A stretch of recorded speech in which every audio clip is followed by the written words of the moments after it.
Abattoir is almost ready. We are about to open it. Anytime within the next 60 days or 2.5 months, it might be open.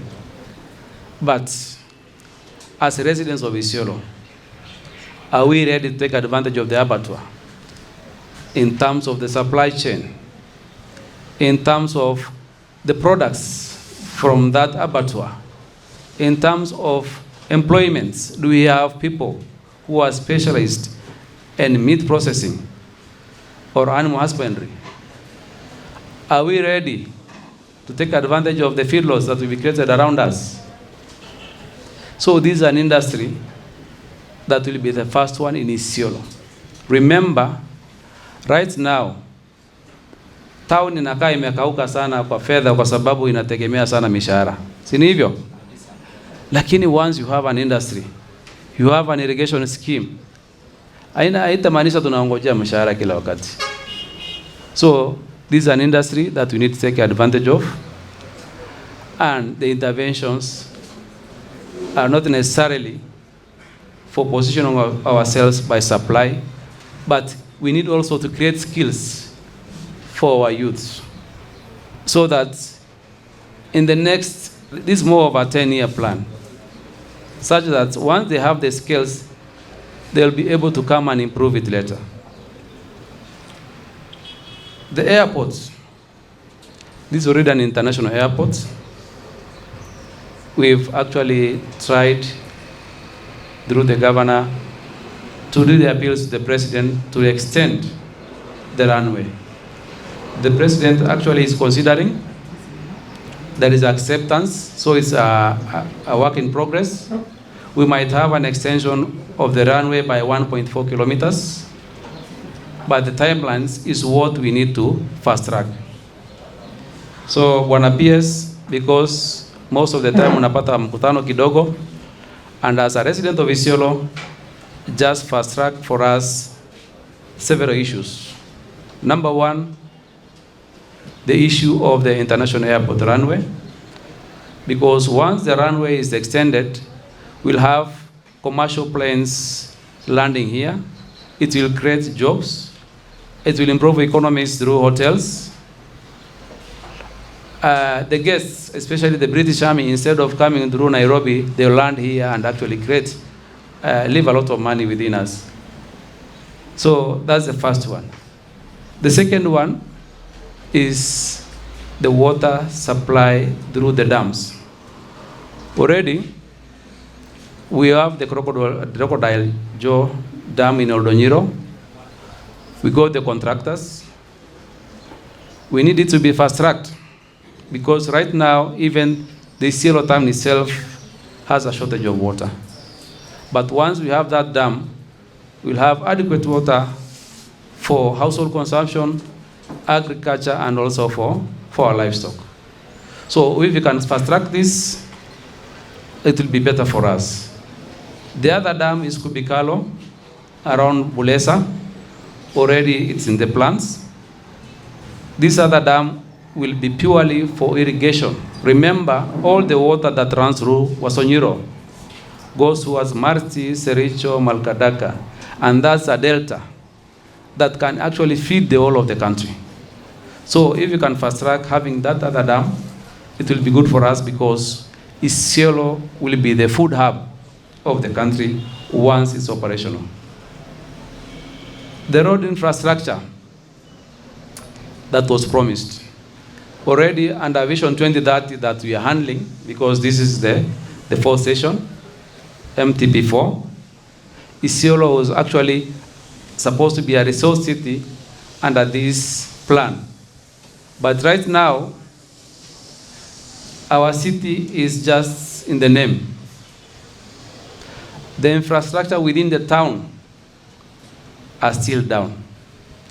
We still require the collaboration with the national government in terms of adjudication, in terms of the drainage systems, especially the sewerage system, in terms of the infrastructure, the roads within the town, because you cannot be a city without permanent roads. That's the reason as to why in the next financial year, our governor has actually changed plans, and he wants to concentrate and put budgets in putting up permanent roads in our county. This by actually reducing the amount of money being used by contractors. We'll purchase the necessary equipment in terms of graders, dozers, excavators, so that the county itself will maintain the rural roads, as much as allocating enough funds to actually ensure that we have permanent roads within our city. But it will still require the attention and support of the national government. The aggregation center, we've already allocated lands, so we'll want you to possibly fast track for us the funds that were supposed to put up the structures there. As you understand, the county cannot actually absorb everybody in terms of employment. But once we have that industrial park, we'll be able to actually give people who have skills space in actually exploiting their potential. So that's the other thing that we need maybe your attention for fast tracking. And lastly, we have a very huge irrigation scheme in the vicinity of this town. It's called Game Galana Irrigation Scheme, starting from Elsa down to Kambegarba towards Eremet.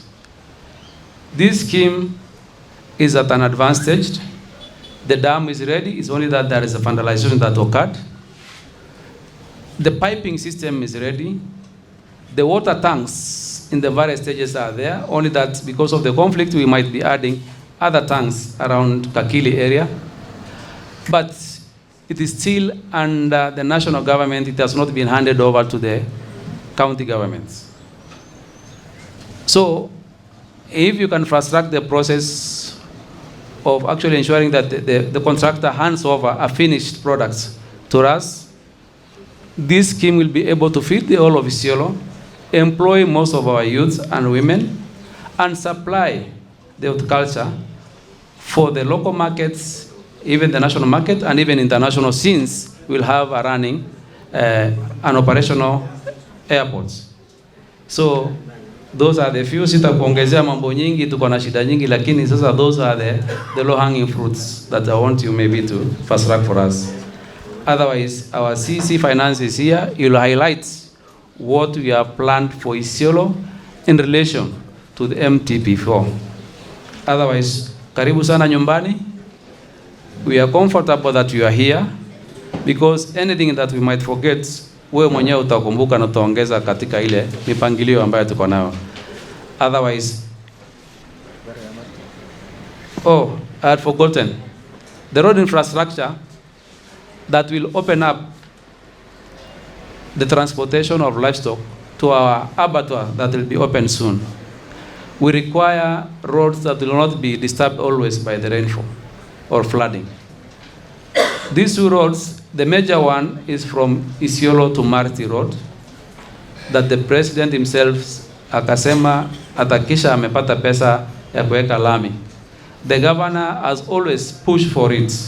So if we can have a tarmac road from Kashuru to go to Marti, it will open up that infrastructure na itatuletea all the products, whether from the irrigation scheme or even the animals to this abattoir.